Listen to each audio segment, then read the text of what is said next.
Sundalo, sinalba ng katutubo. Sarge, buti ka pa. Makakapiling mo na naman yung asawa mo. Ikaw din, makakapiling mo rin, Johnny. Pero, hindi pa sa ngayon. Sarge, pag uwi mo yung pasalubong namin. Oo naman, hinding-hindi ko yan makakalimutan. Siya nga pala, Sarge, pakibigay na lang to sa asawa ko. Ano? Papupuntahin mo pa ako sa asawa mo? Sa kabilang bayan pa yun eh. Sige na, Sarge, pakisabi sa kanya na okay lang tayo rito. Tsaka, walang gulo rito. Kahit na meron, bahala ka ng dumiskarte, Sarge. Ayoko lang na mag-alala sila sa akin. Sige, Johnny, pagbibigyan kita. Pag-uwi noon ni Norman sa kanilang bahay, bitbit na nito ang napakadami niyang gamit. Sa kalapit ng kanilang bahay ay merong malawak na bakuran kung saan merong mga kalalakihan ang nag-iinom. Glenda? Agad na nagbukas ng pinto ang anak ni Norman at madalian siyang niyakap. Tay! Nay, andito na ho si Tay! Oh, Norman? Glenda! Mahigpit ang pagyayakapan nila dahil halos mahigit 1 taon na hindi nakauwi si Norman nang dahil na rin sa kanyang trabaho. Kamusta kayo rito? Okay lang. Napansin ko, may mga tao dun sa kabila sa bakanting lote. Sino yung mga yun? Hindi ko alam. Tay, kilala si nanay nun. Ha? Anak, totoo naman eh. Bastos pa nga yung isa Tay. Teka, bakit? Anong ginawa sa inyo? Anak, pumasok ka sa kwarto. Ayaw mo kasing sabihin kay tatay eh. Kung ayaw mong sabihin, Nay, ako magsasabi. Glenda, yung totoo. Anong nangyari dito? Binastos ba kayo ng mga yon? Norman, huwag kang magalit. At bakit hindi? Baka hindi nila alam kung sinong nakatira dito. Hindi porkit bago lang tayo rito, gaganyanin nila tayo. 2 taon pa lang naman tayo rito. Kahit na. Hindi naman ibig sabihin nun pwede nila tayong maliitin porke ba sundalo lang ako? Di ba nga dapat matakot sila sa akin eh. Pero hindi tama. Hindi tamang ipanakot ko sa kanila ang pagiging sundalo ko. Ang ayoko lang, bakit kailangan nila kayong ganunin? Sandali, at puntahan ko nga. Wag na, Norman. Diyan ka lang, Glenda. Huwag kang susunod dito. Nilapitan ng sundalong si Norman ang mga lalaking nag-iinom. Hindi bababa sa 10 ang bilang ng mga ito. At halata mong purong mga lasing na dahil mga nagsasayawan pa nang dahil sa kalasingan. Mga pare, mawalang galang na, no? Ay, ikaw yung asawa ni Glenda? Oo, ako nga. Nice to meet you, pare. Huwag mo kong kamayan. Bakit? Lalapit-lapit ka rito, tapos ayaw mong magpakilala kami sa'yo?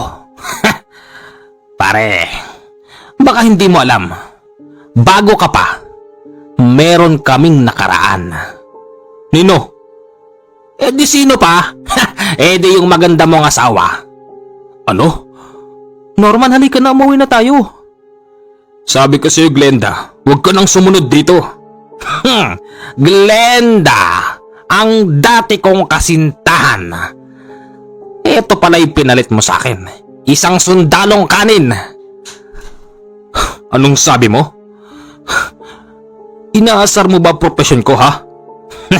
Di ka na mabiro, Norman. Kamusta nga pala ang buhay sa Mindanao?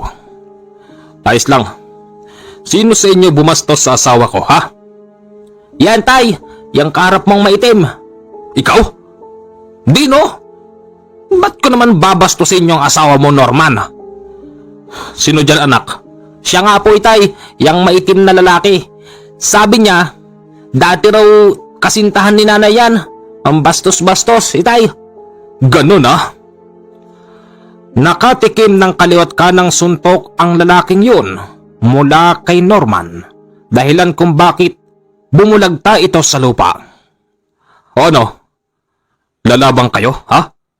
Sige, subukan nyo. Baka hindi nyo alam. Pasensya na ho kayo. Pasensya. Umalis na kayo rito. At sino bang nagbigay sa inyo ng pahintulot na dito kayo mag-inom? Aray ko.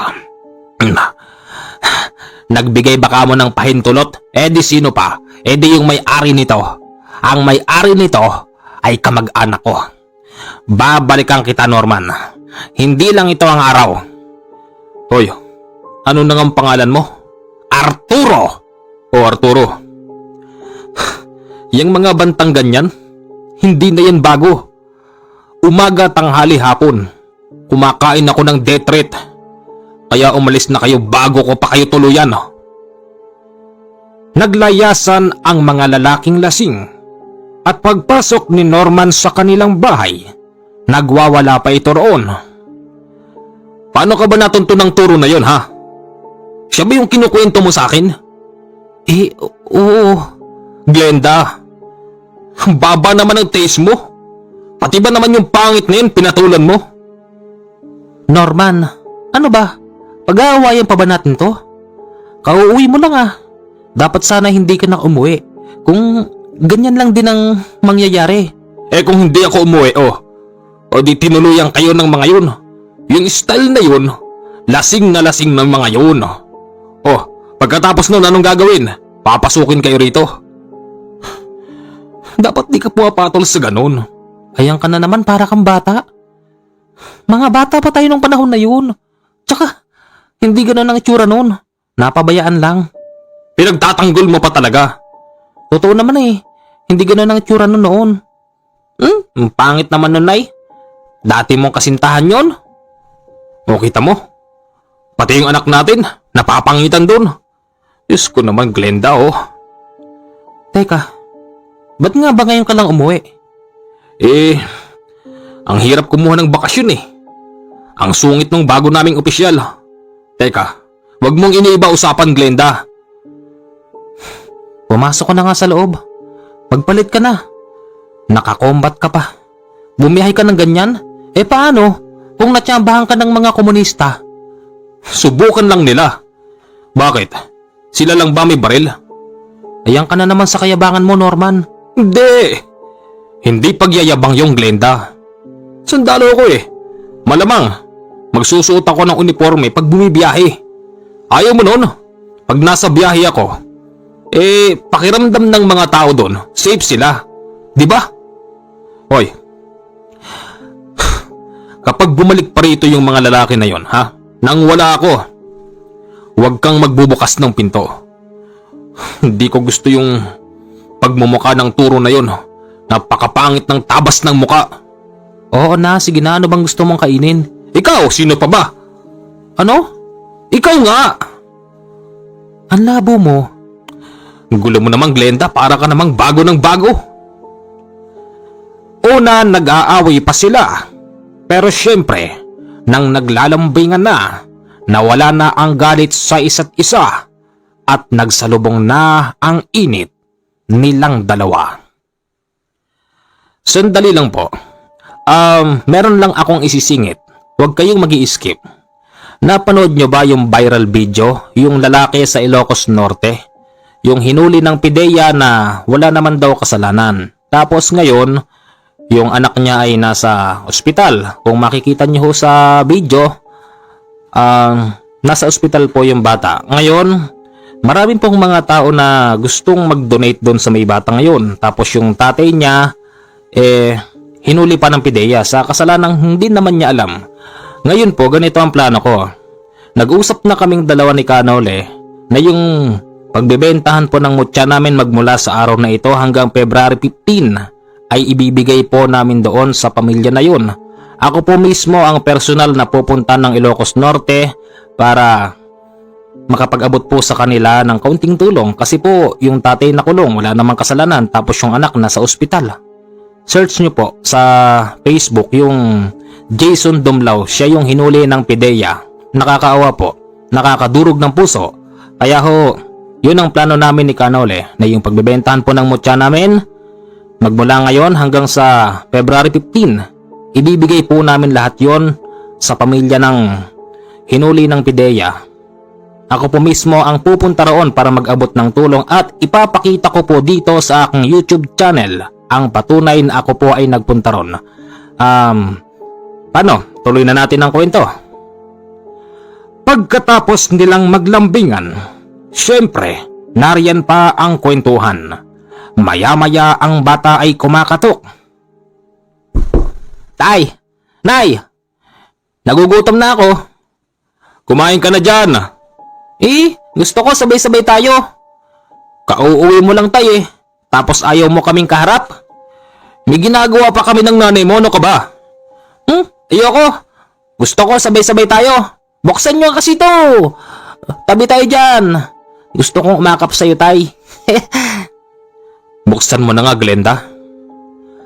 Pagbukas ng pinto ay madaling inakap ng bata ang kanyang tatay at ang bata ay madali ang nakatulog. Tignan mo, miss na miss ka ng anak mo. Kaya nga Glenda, yung mga billing ko sa iyo kahit saan mo makita yung turo na yun, wag na wag mong haharapin. Kapag ganyang binabastos ka na, tumakbo ka na ron sa bahay ng kapitan dito. Kahit na bago lang tayo rito, siguro naman pakikinggan tayo ng kapitan, di ba? Sige. Ilang araw lang ang bakasyon ni Norman at nagbabalak na siyang bumalik sa kampo. Aalis na naman ang tatay.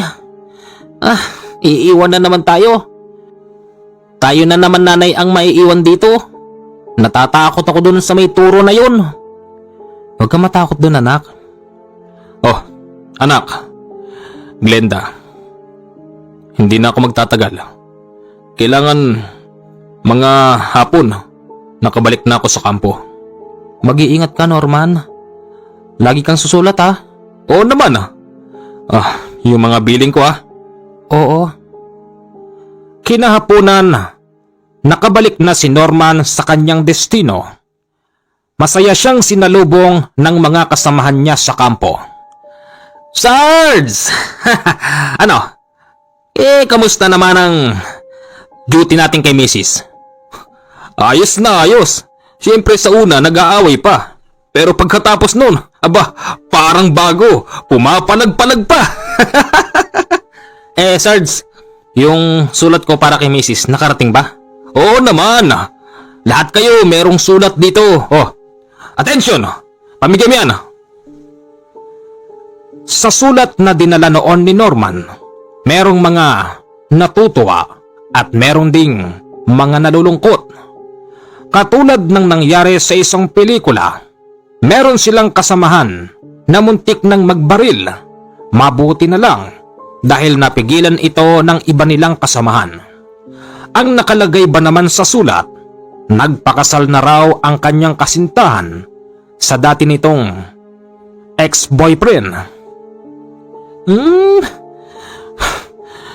Pag kasi didestino kayo sa malayo, kailangan siguraduhin nyo na yung mga kasintahan nyo, yung mga asawa nyo, yung tapat sa inyo. Dapat laking simbahan. Katulad ng asawa ko, laking simbahan nyo, kaya nakakasigurado ko na hindi niya ako pagpapalit. Tsaka, bakit niya ako pagpapalit? Di, wala na siyang nakitang kasing gwapo ni Norman. Habang sila'y nagtatagay, ang kanilang opisyal ay dumating. Atensyon! Lahat sila ay sumaludo at nilapitan si Norman ng opisyal. Kamusta bakasyon? Ayos naman, sir. Magaling. Balita ko, Pumapalag-palag pa. Oo naman sir, siyempre bagong uwi. Nag-away muna, pagkatapos noon naglambingan na. Aba, parang bagong kasal. Pumapalag-palag pa sir. Good! Mabuti naman at asawa mo ay natupag mo at hindi yung ibang babae. Sir, wala ho ako noon. Yung itsura ko ba naman nito Mukha ba naman akong chick boy? Sige na, magpahinga ka na. At maaga pa tayo bukas. Yes sir. 3 araw pa lang ang nakalipas nang umalis si Norman sa kanyang asawa at anak. Yung dating kasintahan ni Glenda ay bumalik na naman doon. Yung mukha nito ay merong mga nakabalot na kulay puti. Nay, nariyan na naman yung turo na yon. Anak, sarado may pinto, dalian mo. Glenda, mahal ko, magbalikan na tayo. Aalisin kita sa mabahong lugar na to. Aba, ayaw pang magbukas ng pinto. Buksan mo na to, Glenda, mahal ko. Iwanan mo na si Norman. Wala kang mapapala doon. Aba, ayaw talagang magbukas ng pinto? Sige. Madali akong kausap, Glenda. Sisirain ko yung pintuan nyo. Ano? Lalabas ka o hindi? Turo, ano ba?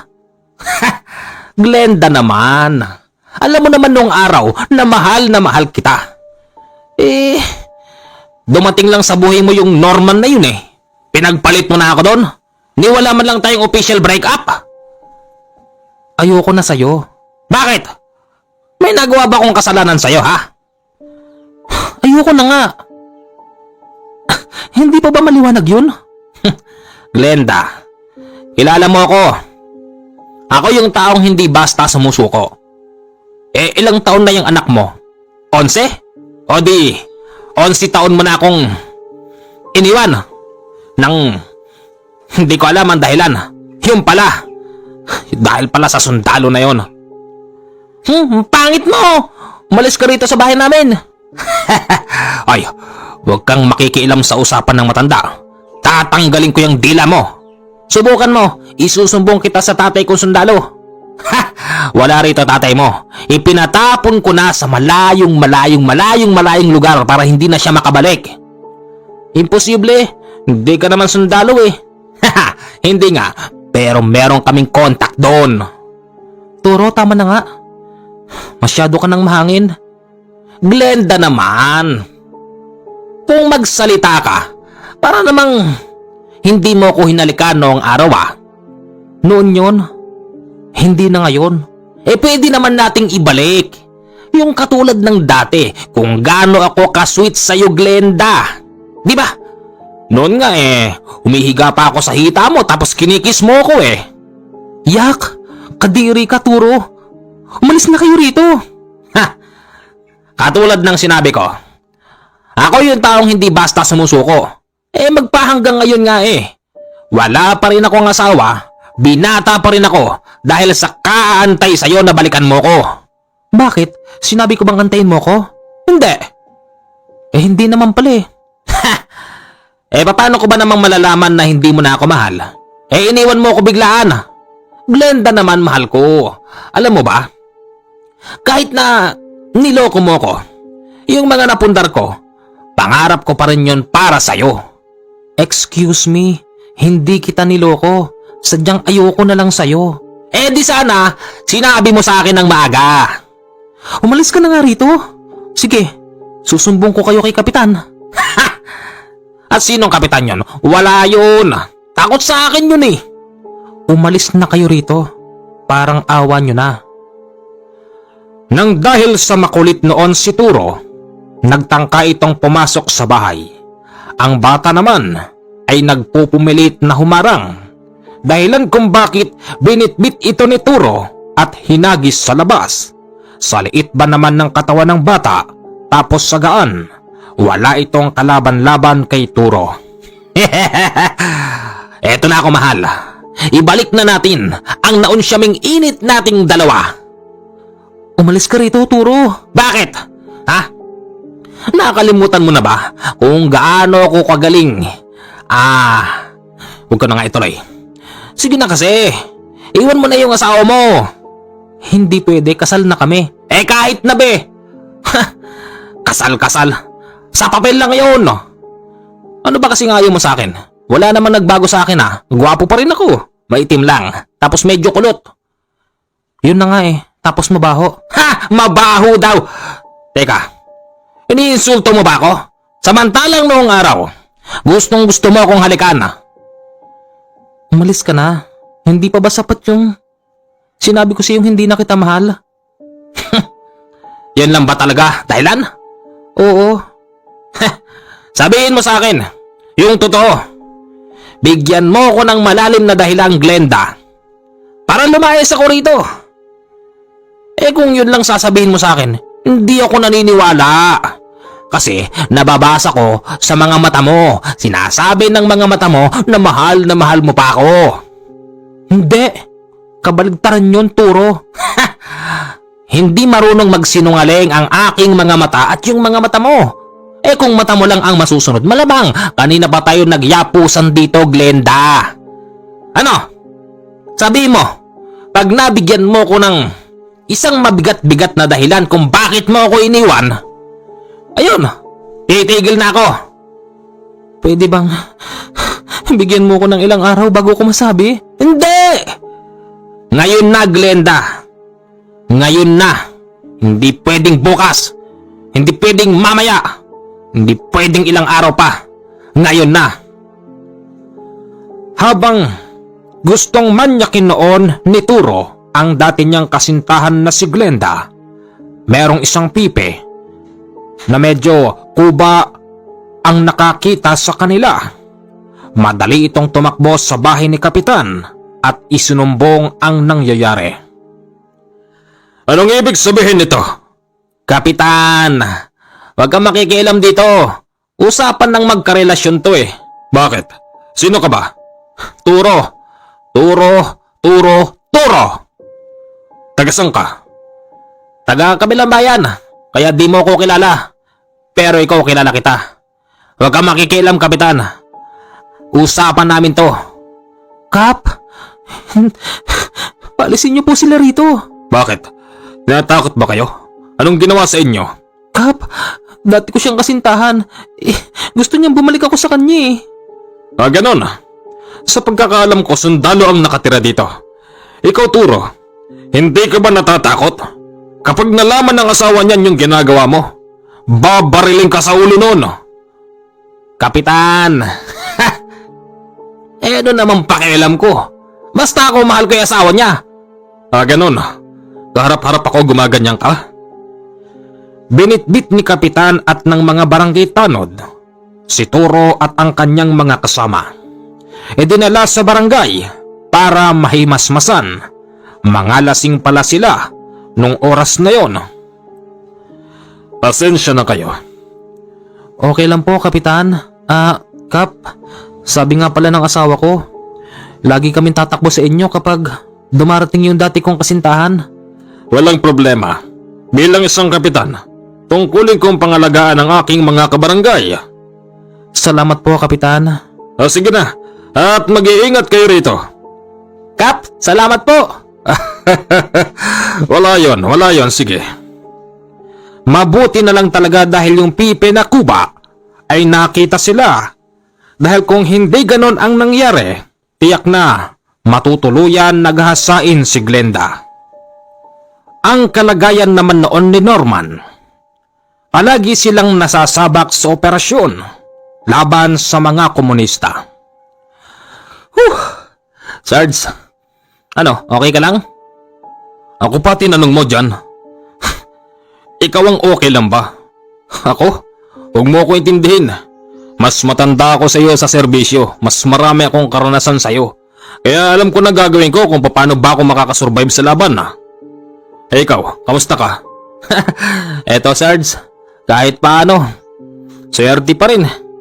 Hindi tinamaan. May sapusa ka yata dyan. Ay wala ho, Sarge. Wala. Teka, ano ba nakalagay sa sulat sa asawa mo? Sarge naman Siyempre para sa aming dalawa lang yun, confidential. Ganun ba? Bakit yung bumalik na sulat? Bakit parang nalungkot ka? Muntik ka na rin magbaril sa ulo Katulad nung isa nating kasama. Hindi Sarge ha. Ba't naman ako magbabaril? Kung iiwan niya ako, di papalitan ko siya. Sarge naman, sa itsura ko ba naman to, dapat ba ako naghahabol sa mga babae na yan? Yun! Ganun sana! Iba ka pala. Siyempre Sarge, iba ako. Mataas ang ego nito. Isang araw, papasok na ang bata sa eskwelahan, kaya't hinatid siya ni Glenda. Oh anak, yung mga billing ko sa iyo ha. Kailangan, mabait ka rito. Huwag kang mga away ng mga kaklase mo ha. Opo inay, susunduin mo ba ako mamayang tanghali? Oo sige, susunduin kita. Pag-uwi noon ni Glenda, naroroon na naman ang mayabang na si Turo. Glenda, mahal ko! Ikaw na naman? At bakit hindi, ha? Di ba sinabi ko sa'yo na ako yung taong hindi marunong mainip at naghahanap ng paraan kung paano magkakabalikan ang dati kong minamahal. Glenda, ito na ang pinaka huling hakbang na gagawin ko. Ano na naman yan, Turo? Na naman, na naman ha? Yung bahay mo na yan? Mabaho yan, bulok yan. Yung bahay ko ron na pinatayo ko para sa atin. Ayun, malaki, pinturado, may kisame, may chandelier. Doon na lang tayo Glenda, maraming pagkain doon. Tsaka alam mo ba, sinabi ko kay Papa na iuuwi na kita. Alam mo, tuwang-tuwa yung papa ko. Sabi niya sa akin, yun ba yung dati mong kasintahan, yung magandang maputing sexy? Sabi ko kay Papa, oo Papa, siya yun. Pakakasalan ko siya uli kahit nakasal na sila ng asawa niyang sundalong kanin. O ano pa? Siyempre hindi pa tapos. Nung malaman ng Papa ko yun, aba, ginayak niya agad yung mga papers para yung mana ko ibibigay na sa akin kahit nabuhay pa si Papa. O tapos ngayon, pinirmahan din ni Papa. Tapos isinama niya ako sa bangko Glenda. Oo, sinama niya ako doon. Binigyan niya ako ng napakaraming pera. Sabi niya sa akin, magpakasal kayo ng Glenda na yon, agawin mo doon sa pangit na sundalo na yon, tapos lumayo kayo rito. Mag out of town kayo. Ayaw mo ba ng ganon? Lahat ng kaginhawahan sa buhay Glenda, pwede kong ibigay sa'yo na hindi kayang ibigay ng asawa mo. O ano pa? Siyempre hindi pa tapos, siyempre. At isa pa Glenda, tumanda na ako ng kaantay sa'yo. Ikaw lang ang mahal ko. Wala nang iba. Parang awa mo na Glenda. Bumalik ka na sa akin. Wala ka namang mapapala dun eh. Mabubuhay ka ba nun? Swerte nga kung makauwi pa yun eh. Makakauwi pa yun. Magaling na sundalo asawa ko, scout ranger yun no? Kahit na be, wala nang mas gagaling pa rito. Ano yan? Hoy, Turo.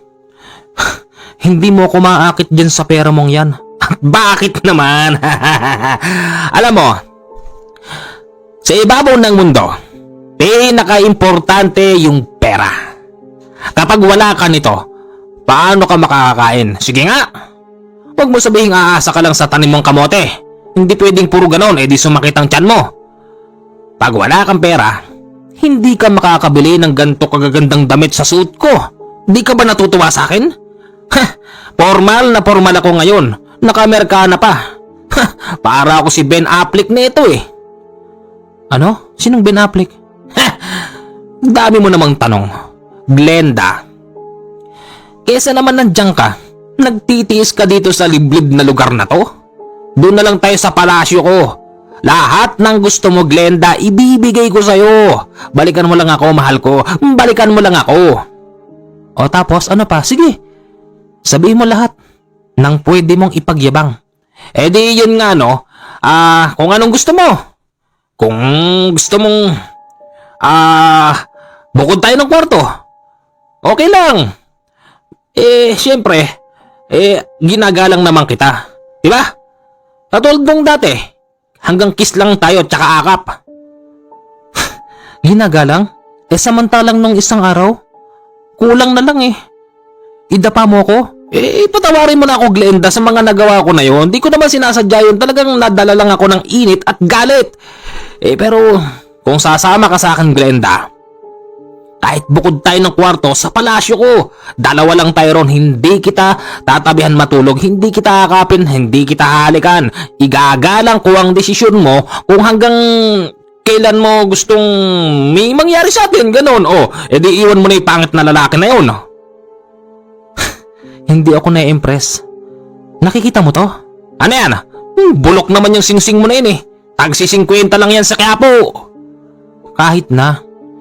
Ang singsing ko na to, walang katumbas na halaga. Dahil buhos ang pagmamahal dito ng asawa ko. Glenda, kaya kong higitan yung pagmamahal ng asawa mo. Ibibili kita ng tagi-1 milyon na wedding ring. Pakakasalan kita kahit saang gubat pa.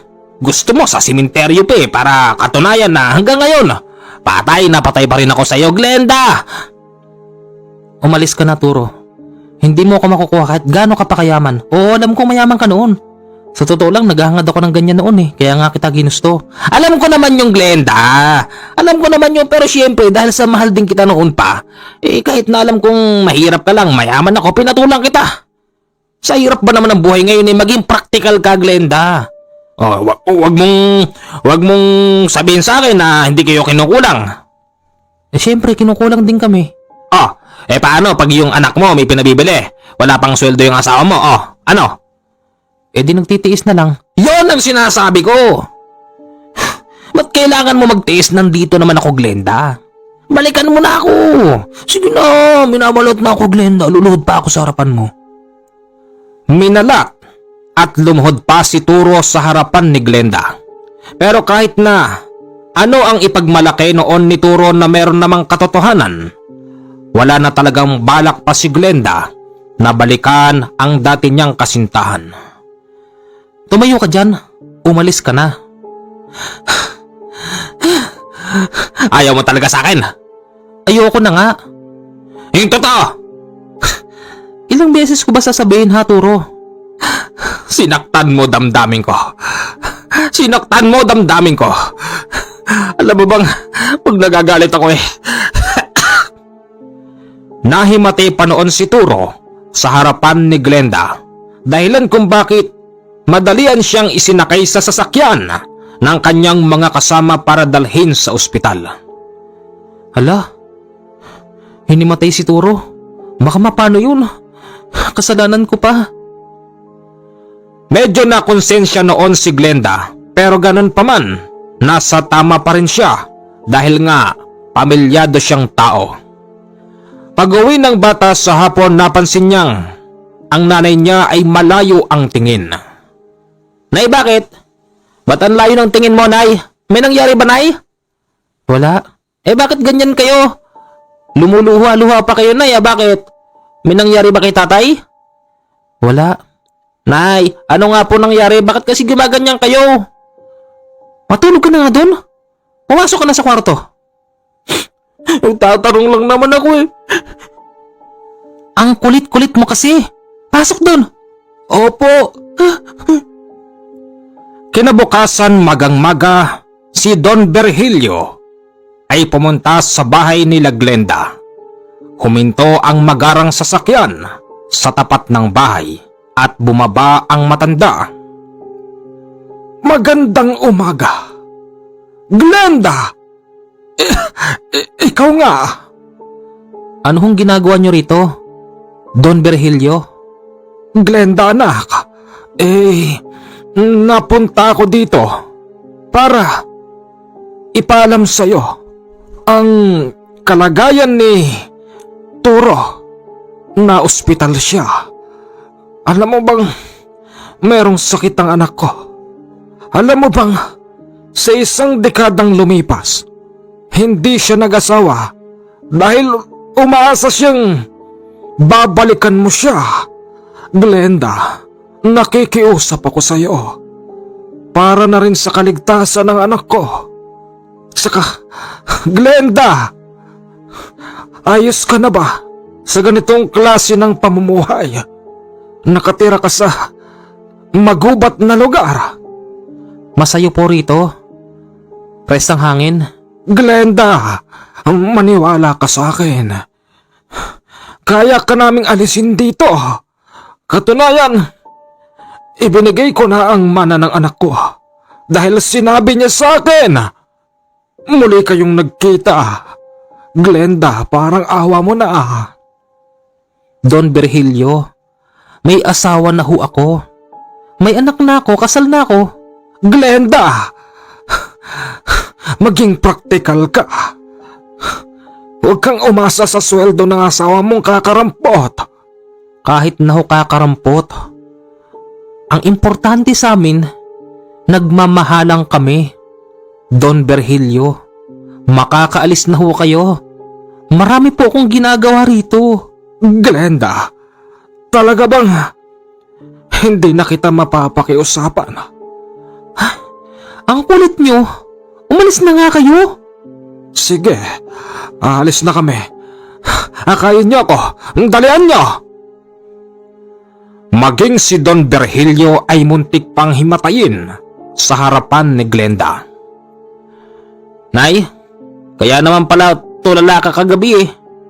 Dahil dun sa mga taong yon. Psst, huwag kang maingay sa tatay mo pag uwi ah. Eh matagal pang uuwi si Itay. Mga 1 taon pa siguro. Kahit na. Ang kulit-kulit naman kasi ng mga yun. Akala yata nila, madadaan nila tayo sa yaman nila. Di ba, Nay? Oo naman. Kahit na mahirap lang ang buhay natin, anak. Hinding-hindi ako babalik doon sa turo na yun. Hindi ko na siya mahal. Yan ang nanay ko! Mahigit 1 buwan na hindi dumalaw si Turo sa bahay nila Glenda. Akala nga noon ni Glenda, mukhang natuluyan na si Turo. Pero buhay pa pala. Nasabi niya tuloy na ang masamang damo ay hindi basta-basta namamatay. Sa kabilang banda, tinamaan noon si Norman ng bala sa paa. Pero madali itong napagaling at hindi siya pinayagan na makauwi.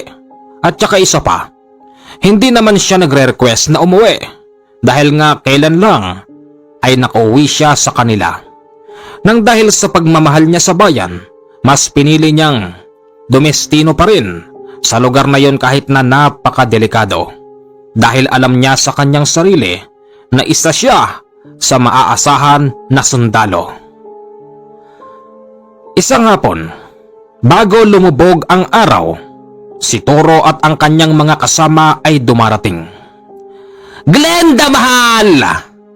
Naririto ako muli para sabihin sa'yo na hindi pa ako sumusuko sa'yo, Glenda mahal ko. Nay, nandyan na naman yung Turo. Halika na rito, isarado mo yung pinto. Glenda mahal ko! Meron akong mga dalang regalo para sa'yo. Mga bata, ibaba ang mga pasalubong ko para kay mahal ko. Ano na yan? Para saan yan? Para sa'yo, baby! Wow! Mga laruan! Nay, yung paborito kong robot! Halika rito, pumasok ka sa loob. Nay, ang ganda, Nay! Glenda, mahal ko! Kita mo? Pati yung bata gusto na sa akin. Glenda, bumalik ka lang sa akin, pati anak mo mamahalin ko ng buo. Kasi, pag minahal mo yung nanay, syempre, pati yung anak. Halika nga rito, baby, kunin mo itong regalo ko sa'yo. Nagpumilit na pumiglas ang bata, dahilan kung bakit nakalapit ito kay Turo. Nagustuhan mo ba, Glenda? Ang para sa anak mo? At Tito Turo, para sa akin po ba talaga to? Oo naman, baby! Para sa'yo lahat ng yan. Tignan mo yung mga damit nito. Isang kahon to. Binili ko pa yan sa malayong lugar na hindi mararating ng mga sundalo. Wow! Ang gaganda! Mga damit na Spider-Man, Superman, tsaka Batman na yun. Halika na rito. Bitawan mo na yan. Ano? Gusto mong sumama sa kanya? Sige, ibibigay kita sa kanya. Glenda naman! Huwag mong pigilan ang kasiyahan ng bata. Huwag mong pigilan. Tignan mo, masayang masaya yung anak mo sa akin. Ibig sabihin nun, mas boto sa akin yung bata. Di ba baby? Wow, ang gaganda nito. Matagal ko nang gustong magpabili nito kay tatay, kaya lang di ako binibilan eh. O, kita mo? Ako lang pala ang makapagbibigay ng kasiyahan ng bata. Glenda, mahal ko. Hindi pa ba sapat ang mga ito? Para patunayan ko sa iyong mahal na mahal pa rin kita hanggang ngayon at tatanggapin ko ang anak mo. Ano pa, Turo? Ano pang kasunod nito? Ha? Lahat ng pwede mong isulsol ginagawa mo. At bakit hindi? Kaya ko namang gawin yung Glenda, mahal ko.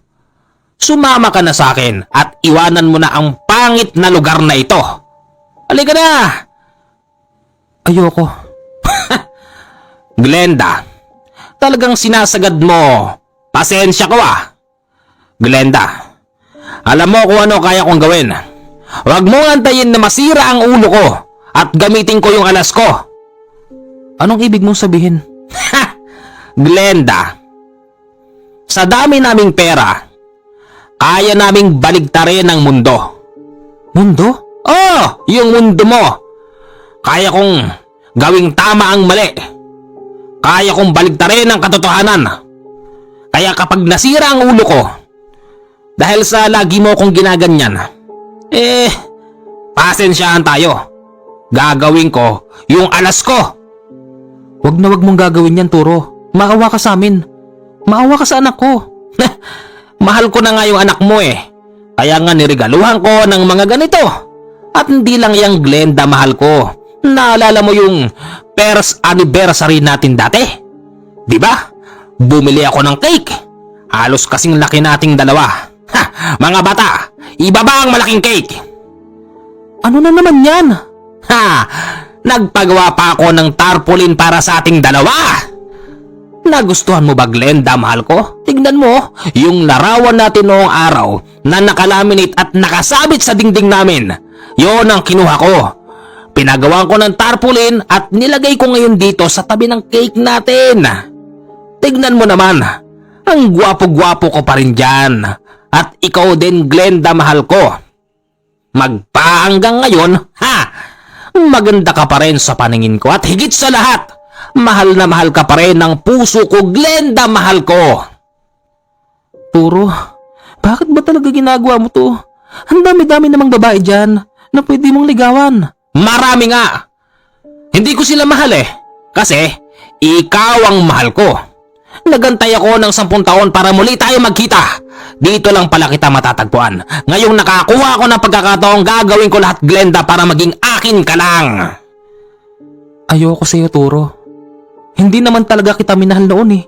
Gusto ko lang ng mayaman para maiahon kami sa hirap. Ano? Hindi totoo yan. Sabihin mo sa akin, mahal mo rin ako noon. Yun ang totoo. Hindi! Bawiin mo sinabi mo. Hindi kita minahal ni minsan. Ganon.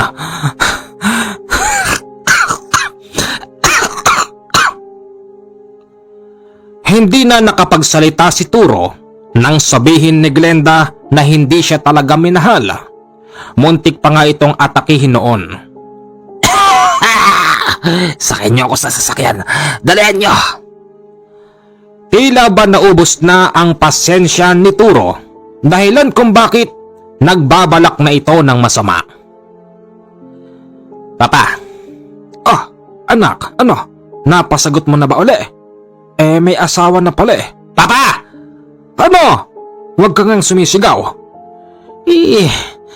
Naubos na pasensya ko eh. Lahat ginawa ko. Nagpagawa pa ako ng malaking cake para sa aming dalawa. Tapos di niya ako sasagutin. Ano bang meron dun sa sundalong kanin na yon? Siguro. Talagang mahal niya. Baka kasi hindi ka talaga minahal nung Glenda na yon. Kahit na. Pero, papa. Inamin niya yon. Hindi niya raw talaga ako minahal. Sakit sa akin yung papa. Napakasakit. Turo. Hindi ko gusto yung mga tingin mo sa akin. Para bagang may ibig sabihin, talagang meron papa. Lahat ginawa ko Dinaan ko sa diplomasya. Ngayon, dadaanin ko sa disgrasya. Turo, wag mong gagawin yan, anak. Wag na wag mong gagawin yan. Ako makakalaban mo. Papa, dahil sa pagmamahal ko sa kanya, gagawin ko yon kahit mag-away pa tayong dalawa. Turo, anak, kung alam ko lang na magiging ganyan ka, di sana hindi mo na kita pinamanahan. Kasalanan mo, pape. Sinabi ko bang pamanahan mo ko? Tsaka isa pa, sisiin mo yung babaeng yon. Di siya bumalik sa akin O di nararapat lang na gumamit ako ng disgrasya. Ipinag-utos noon ni Turo sa kanyang kanang kamay na dukutin ang mag-ina. Gabi ng Merkules, mga bandang 10:00, tumapat sa bahay nila Glenda ang sasakyan. Inay, inay. Nay, may mga tao, nay. Baka si Turo na naman. Sino kaya itong mga to? Gabing-gabi na. Magandang gabi ho. Magandang gabi. Nay? Kumakatok, nay? Magandang gabi. Ayun yung buksan. Dahil sa ayaw buksan ng mag-ina at alam nilang delikado ang mga taong yun, sinira ang magkabilang pintuan sa harap at sa likuran. Tuluyan na silang nakapasok sa loob dahil ang kwarto nila ay wala ring pinto. Pasensyahan tayo. Napagutusan lang ako. Wag! Wag niyo kaming sasaktan! Sumama kayo ng maayos. Tinutukan ng baril ang bata, maging si Glenda, tapos may itinakip noon na panyo sa kanilang mag-ina, dahilan kung bakit sila nakatulog. Nagising na lang noon si Glenda, nandun na siya sa lugar na hindi niya alam. Ang anak niya noon ay wala sa kanyang tabi. Nasaan ako? Glenda, mahal ko. Ikaw na naman, Turo. Bakit mo to ginagawa? Di ba sabi ko sa'yo? Lahat gagawin ko. Mapasakin ka lang. Oo, alam ko na ngayon na hindi mo talaga ako minahal. Ano magagawa ko? Mahal pa rin kita Naubos na pasensya ko Nasira na tuktok ko. Kaya eto na ngayon ang ginawa ko. Kahit ayaw mo, gagawin ko to sa'yo. Humanda ka sa akin, Glenda, mahal ko. Ginahasa ni Turo si Glenda habang ang bata ay nasa ibang lugar at ipinapasyal ng mga tauhan ni Turo. Ibinibili ng kung anong gusto. Nang dahil doon, tila ba nakalimutan ng bata ang kanyang nanay. Glenda. Hanggang ngayon, masarap ka pa din Ano? Bastos mo? Bakit mo ginawa sa akin yun? Dahil nga mahal kita! Hindi pa ba sapat yun? Ha? Dahil sa nandun sila sa liblib na lugar at medyo may kalumaan ang bahay, kahit na magsisigaw si Glenda ay walang makakadinig sa kanya. Pinagsasaan ng katawan niya ni Turo. Lahat ng gusto niyang gawin ay ginagawa niya hanggang sa nalupaypay na lang si Glenda. Sa kabilang banda, si Norman naman ay hindi mapalagay. Pakawarin niya ay may nangyayaring kung ano sa kanila. Attention!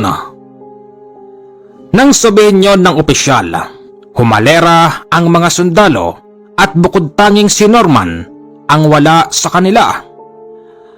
Nasaan si Norman? Sir, kanina ho gumawi ho dyan Bakit siya umalis? Hindi ko alam, sir, medyo tulala Tapos hindi mapalagay. Pinuntahan ng opisyal si Norman. Maya-maya pa nagkita na sila sa bandang baba. Norman, ano bang nangyayari sa iyo, ha?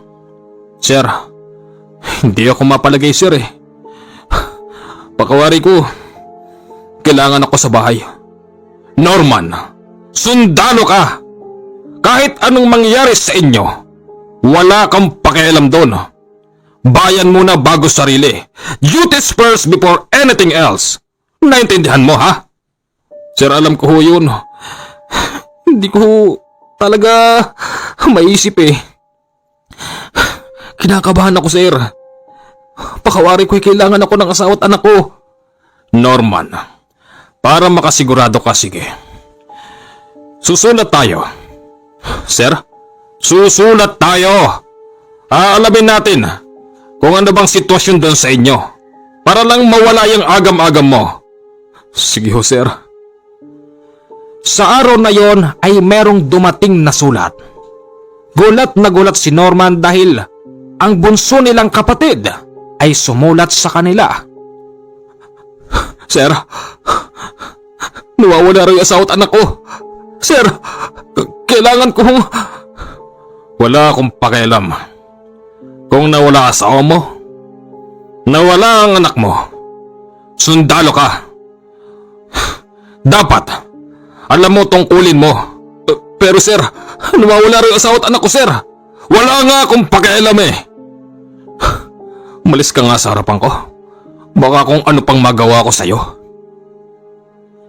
Pag-alis ni Norman sa harapan ng opisyal, lumapit siya sa kanyang mga kabady. Sarge, Ano yung sigawan na yung kanina? Bakit? opisyal na yan. May dumating na sulat sa akin. Sabi sa sulat, nawawali asawa at anak ko. Nagpapaalam ako umuwi. Pero ayaw akong payagan eh. Ikaw ba? Pag alam mong merong nangyayaring masama sa inyo, hindi ka ba alis? Sarge, kailangan nating mamili. Sundalo tayo, Sarge. Alam ko yun. Pero siyempre, pag ganito ang sitwasyon dapat, naiintindihan din ng mga opisyal natin. Opisyal na yan. Kay bago-bago niya rito. Mas nauna pa tayo sa kanya rito, di hamak. Hindi po pwede sa akin yun, no?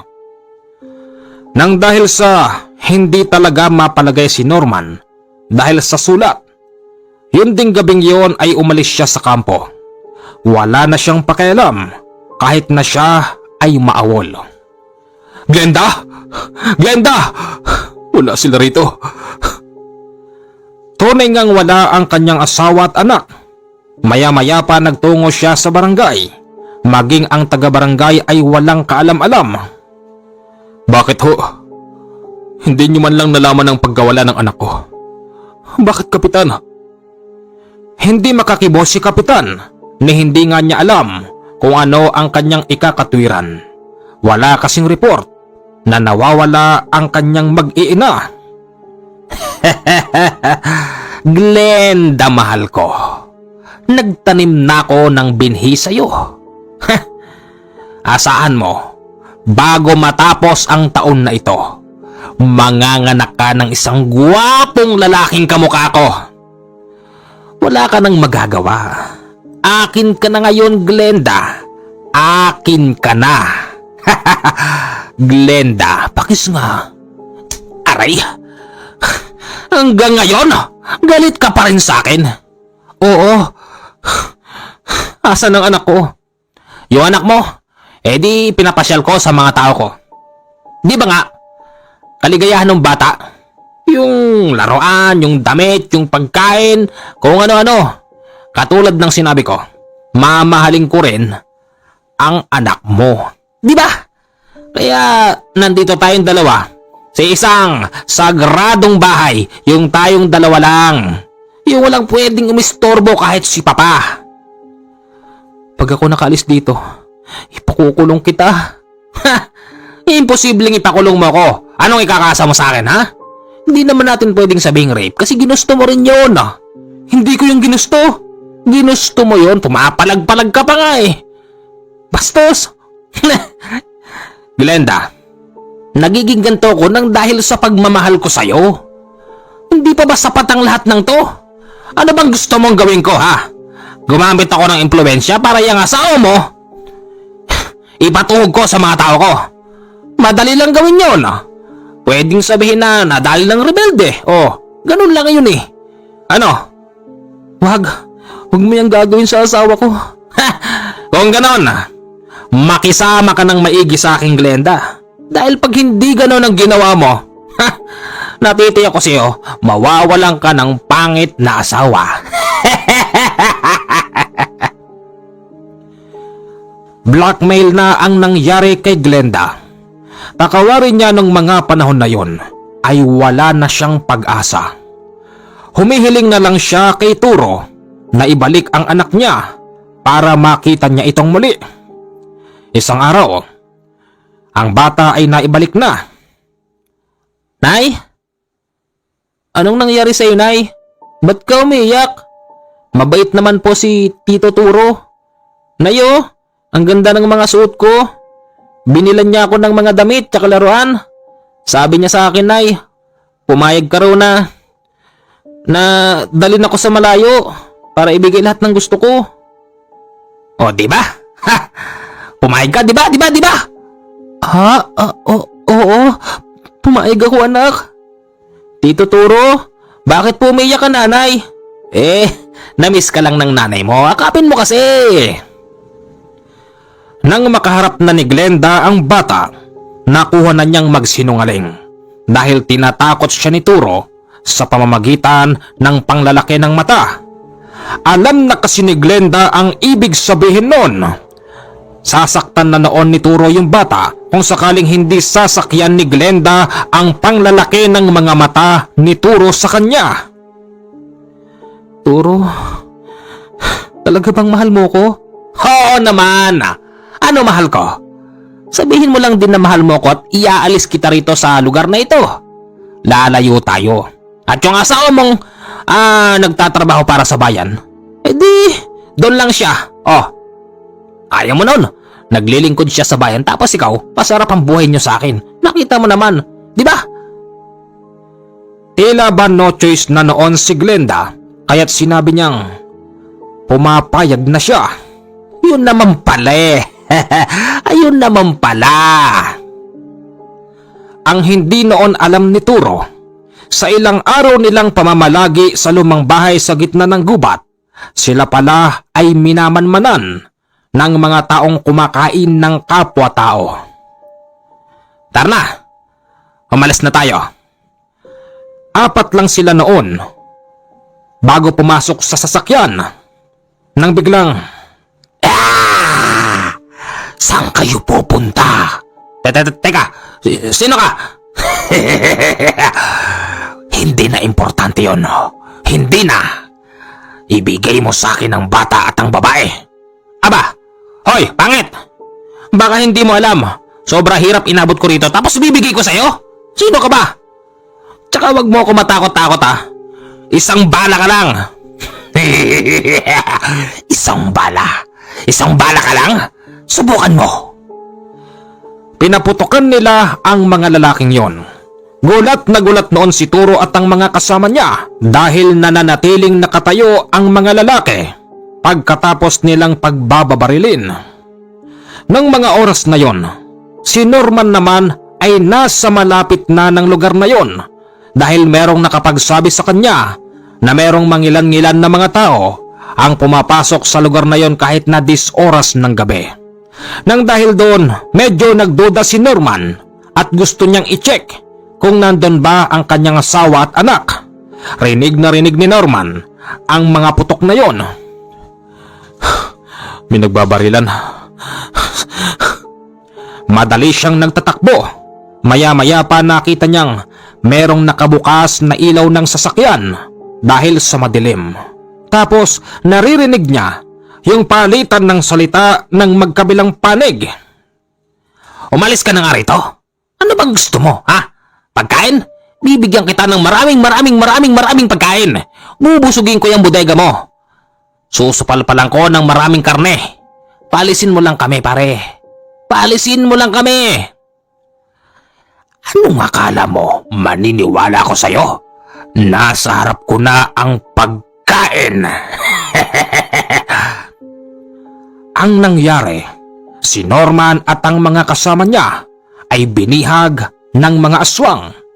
Maging ang mag-ina ay hindi nakaligtas sa pangbibihag sa kanila ng mga aswang. Sige, madali kayong maglakad. Dalian nyo! Naiinip na ako. Kitang-kita ni Norman. Yung asawa at anak niya ay naglalakad tapos nakatali ang mga kamay. Anak ko nga yun at ang asawa ko. Pero bakit pati yung mga ibang lalaki, mga nakatali? Anong nangyayari dito? Halos 1 oras silang sinundan ni Norman. Maya-maya pa tinangka niyang harangin ang mga lalaking yon. Walang kikilos ng masama. Bigyan niyo sa akin ang asawa at anak ko. Ikaw pala yung tatay. Akala ko ito. Ha? Ako? Hindi ko nga kilala yun eh. Kung ganon, manyakis ka pala. Manyakis! Kinuha mo ang magnanay na ito sa kanilang bahay. Tapos dinala mo rito sa nasasakupan naming lugar. Para ano? Para buntisin siya. Ano? Totoo ba yun? Ikaw pala yan, Turo. Akala ko kung sino. Mga kaibigan, pwede bang kunin ko ang mag-ina ko? Galing pa ako sa malayo. Nag-awal ako sa trabaho ko dahil nag-aalala ko sa sulat ng kapatid ko na nawawala raw ang mag-iina ko. Turo, wala kang kasing sama. Anong ginawa mo sa asawa at anak ko? Wala naman. Sinabi naman ng asawa mo na mahal niya ako kaya siya naisama ko rito. Hindi totoo yan. Totoo! Huwag kang sinungaling, Glenda. Tignan mo. Tignan mo, Norman. Yung anak mo, ang gara ng suot kasi nga pati yung anak mo mahal ako. Hindi totoo yan. Hindi totoo yan. Ako lang ang mahal ng asawa at anak ko. Nagsasagutan sila at nakapagitna pa sa kanila ang mga aswang na lalaki na bumihag kila Turo. Ha! Mamaya na ang usapan. Nagugutom na ako. Dalhin ang mga yan. Maging si Norman ay tinangkang bihagin ng mga aswang. Pero dahil sa sanay siya sa kagubatan, madali siyang nakatakbo. Pero hindi niya planong iwan ang kanyang mag-iina.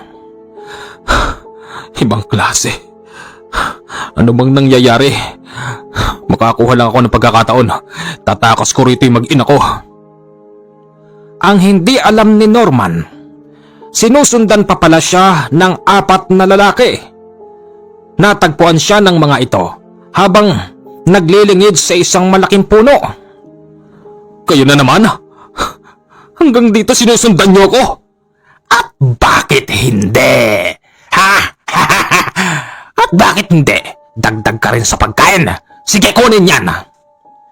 Dahil sa tabi na yun ng falls, tumalon doon si Norman kahit na napakadilim. Inagos si Norman papaibaba. Dahilan kung bakit hindi na siya nasundan ng mga aswang. Maya-maya pa, pag-ahon niya noon sa gilid, naroroon na pala ang mga katutubo. Sino ho kayo? Huwag niyo ho akong papatayin. Hindi ho ako kalaban. Bitbitin ang taong to.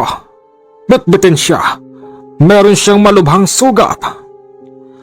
Nagkaroon kasi ng sugat sa ulo si Norman dahil sa pagkakabagok. Buti hindi masyadong malala.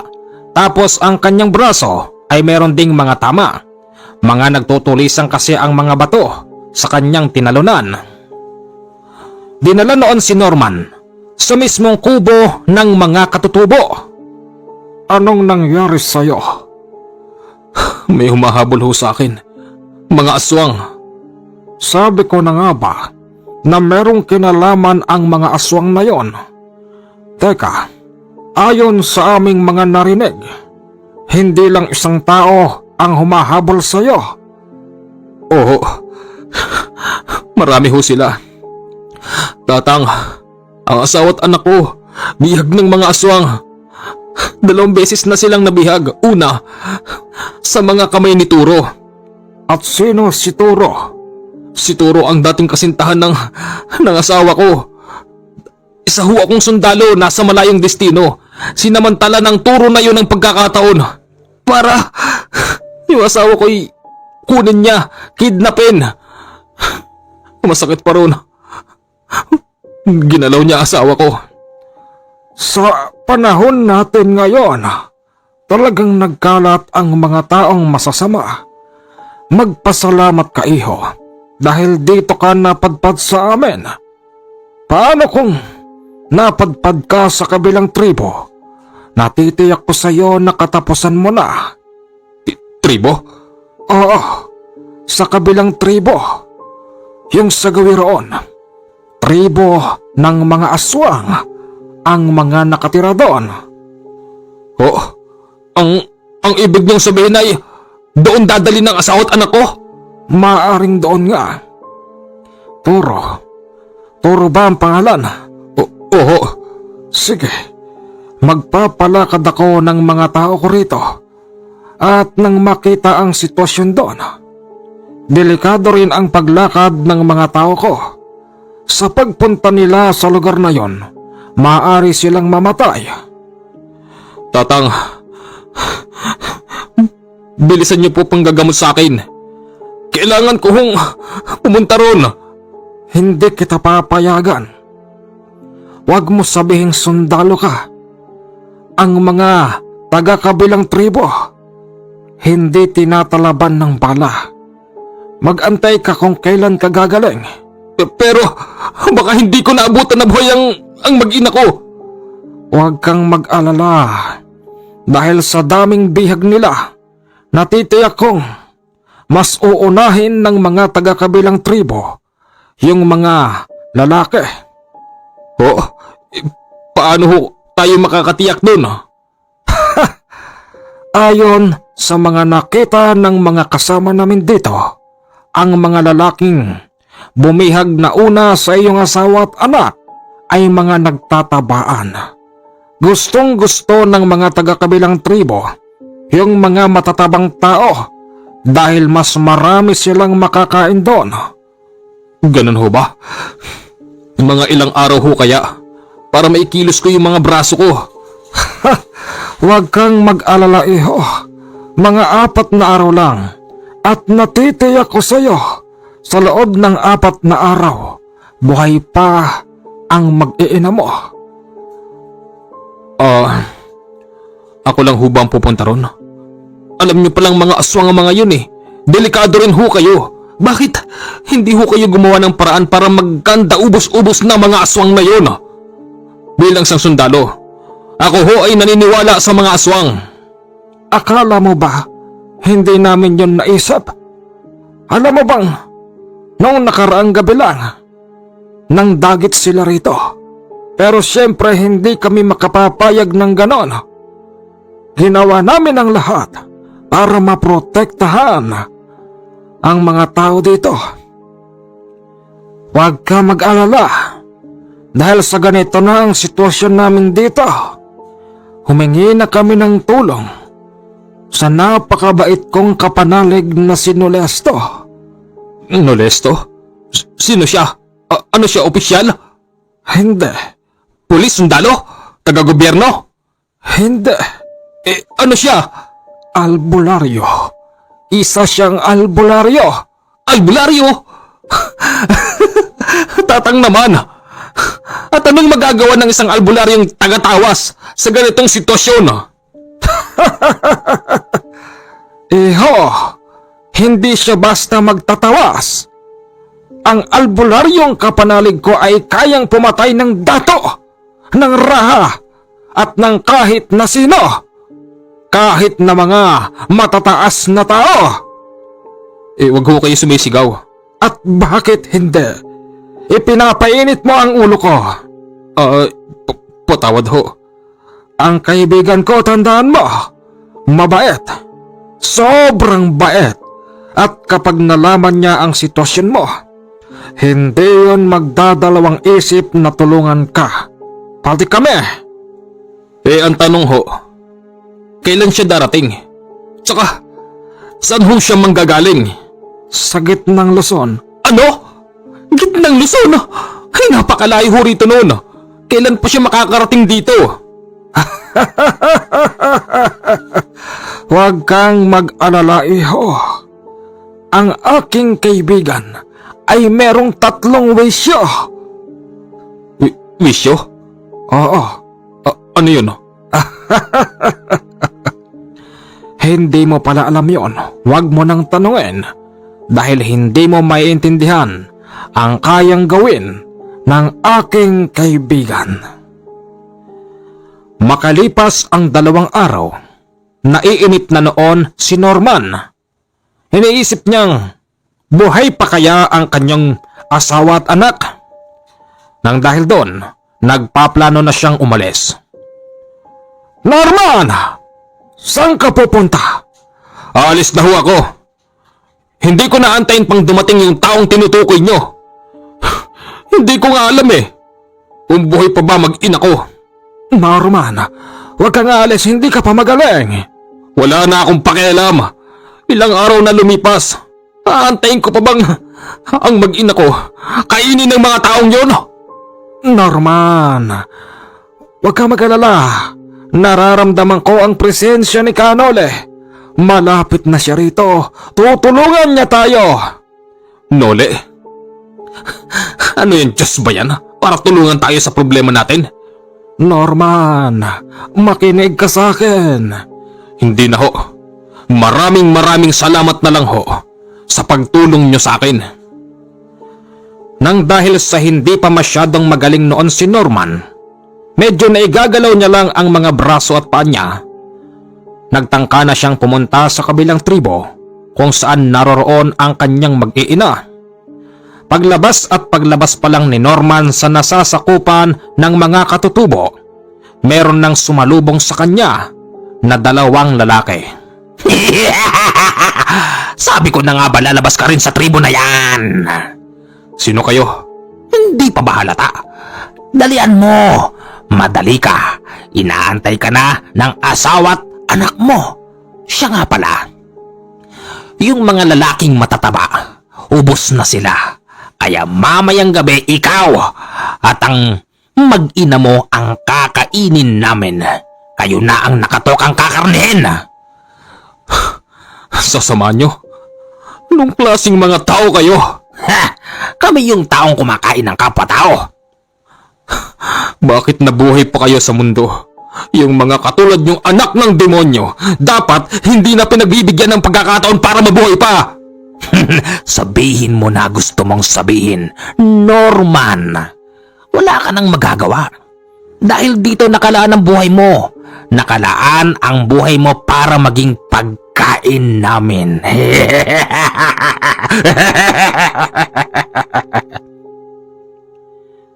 Maya-maya pa, nag-ulanan ng mga pana. Tinamaan pa nga noon si Norman sa tagiliran. Hindi kasi maiiwasan yon dahil magkakatabi sila ng 2 aswang habang siya'y inaakay tapos binibitbit. Sinabi ko naman sa'yo, huwag kang aalis. Tinamaan ako ng pana, bakit hindi nyo man lang pinili yung pinatamaan nyo? Norman, hindi maiiwasan yon. Hindi maiiwasan na tamaan ka lalo na't bitbit ka ng 2 aswang sa kabilang tribo. Aray! Binitbit nila si Norman papasok sa kubo. Tapos ginamot.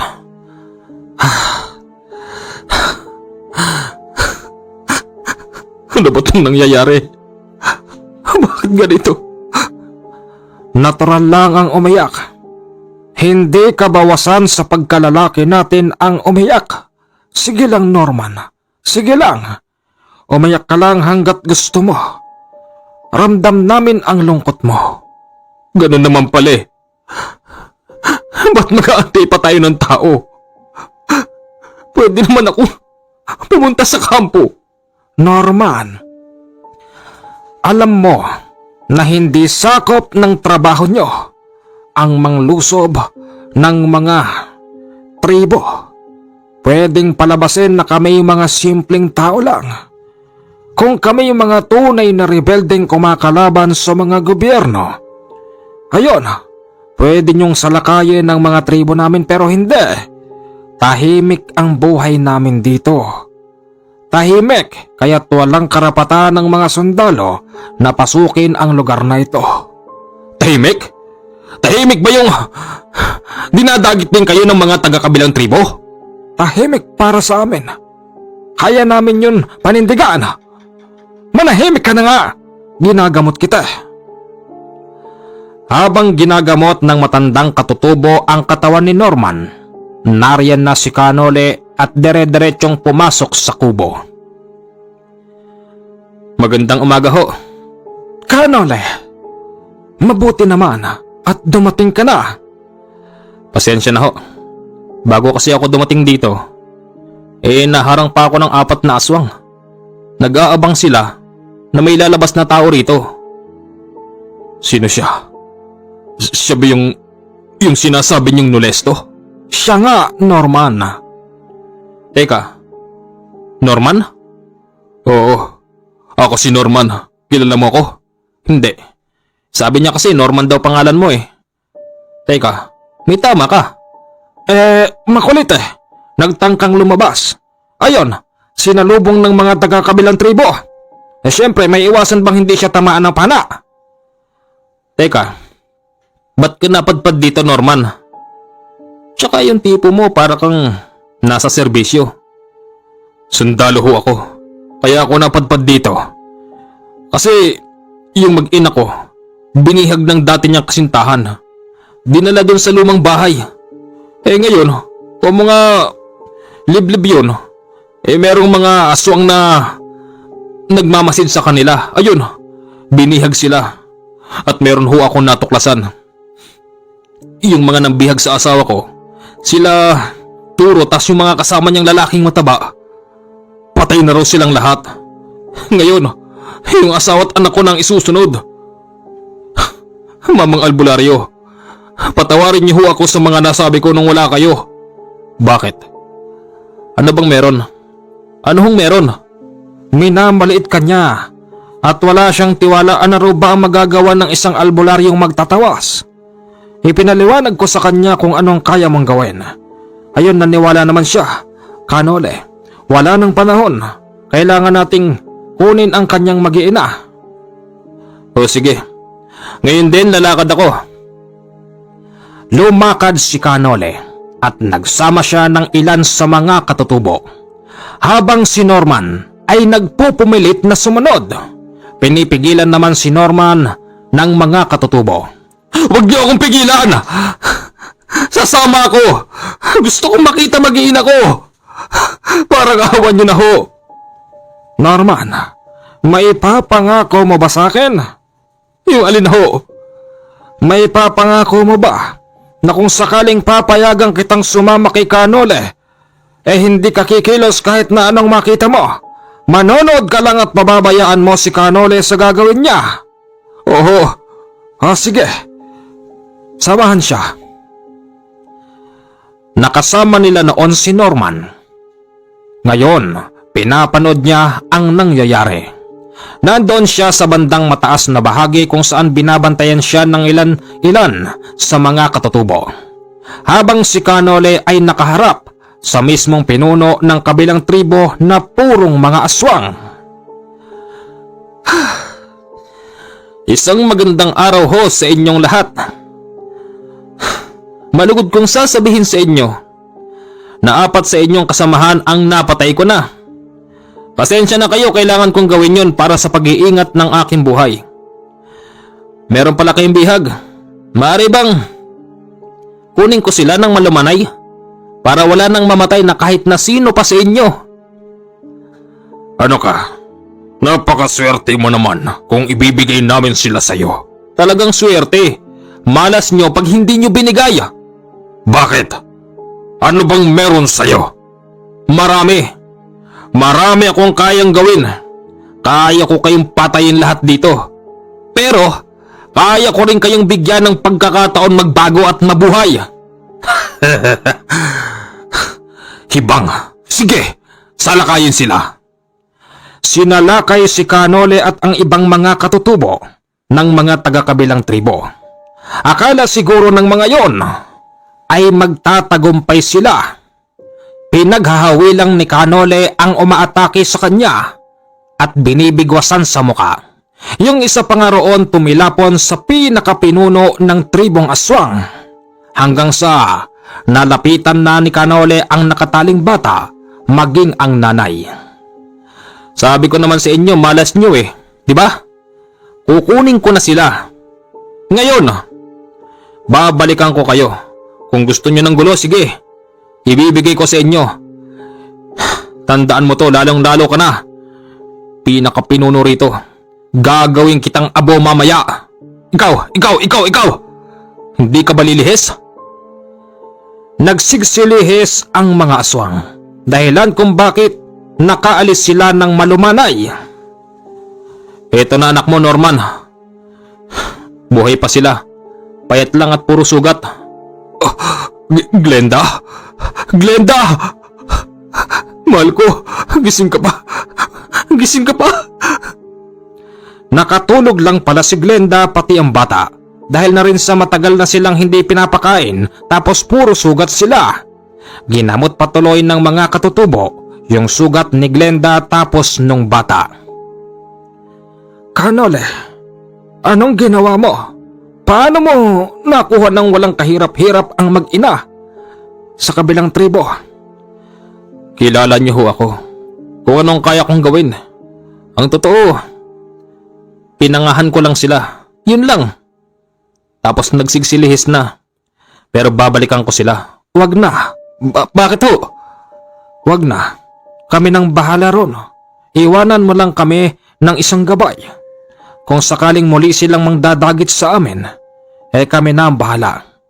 Siguro naman, sa pagkakataon na ito, Kanole, kaya na naming makipagsabayan sa kanila. Ganun ba? O sige ho. Mag-iiwan ako ng isa sa aking mga gabay. Yung sadyang makakatulong sa inyo. Norman, anong plano mo? Ang plano ko'y bumalik na sa amin. Yung mga taong bumihag sa asawa't anak mo, yung ano na nga pangalan nun? Si Turo. Wala na ba sila roon? Wala na sila roon. Maaring sa mga dumaan na araw, sila ang naging pagkain ng taga-kabilang tribo. Buti nga sa kanila. Sabay-sabay si Norman, si Glenda at ang bata at si Kanole na nagpaalam ng maayos sa mga katutubo. Sumama rin si Kanole sa bahay noon nila Norman para kahit paano makapagpasalamat man lang ang pamilya ni Norman. Patawarin niyo ho ako sa mga sinabi ko. Sa totoo lang, di naman talaga ako naniniwala sa mga albularyo eh. Ang alam ko kasi mga albularyo mga nang tatawas lang. Hindi ko ho alam. Kayo ho pala makakatulong sa amin.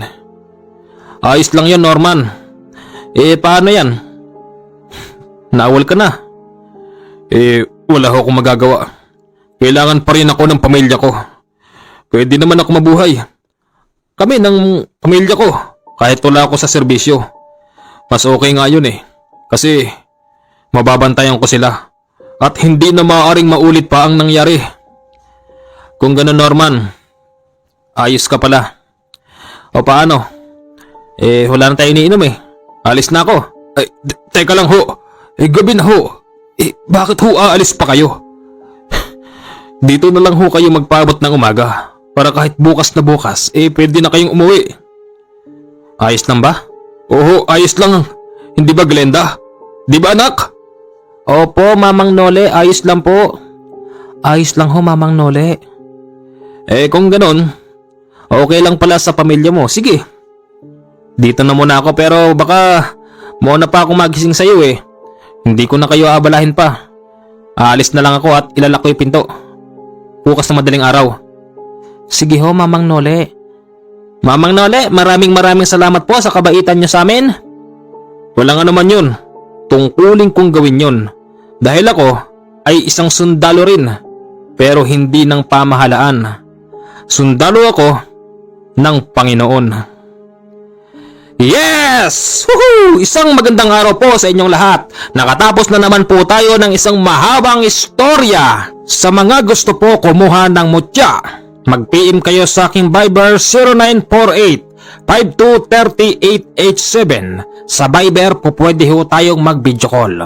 Tandaan nyo po yung sinabi ko kanina, yung mula na mabibenta po ngayon hanggang sa 15 ay ibibigay po natin sa viral video na hinuli ng PIDEA sa Ilocos Norte. Ayon po sa narinig ko sa balita, wala namang kasalanan yung tao, tapos yung anak noon ay nasa ospital. Yun man lang po ay matulungan man lang natin yung bata. Hindi ko po hinihingi sa inyo ang donasyon. Ngayon po, yung pagbebentahan po ay ibibigay po natin doon. Personal akong pupunta sa Ilocos Norte para may bigay ko po sa kanila ang napagbentahan. Hanggang dito na lang po ang ating kwento. Maraming salamat.